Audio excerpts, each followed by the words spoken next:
The breaking headline this evening, a new case of MERS in this country, the third to test positive in the U.S. And tonight, some big questions about how this third patient got it. Were they simply in the same room as another patient? Here's ABC's Rena Ninen.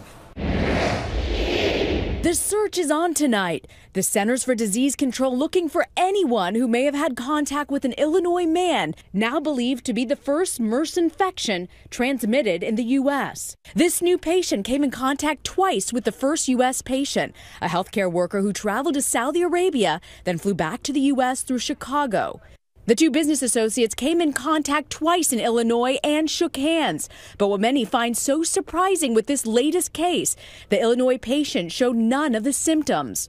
Another case of MERS, or Middle East Respiratory Syndrome, was reported just last week in a 44-year-old Saudi Arabian medical worker visiting Florida. He flew from Jeddah to London, London to Boston, Boston to Atlanta, Atlanta to Orlando.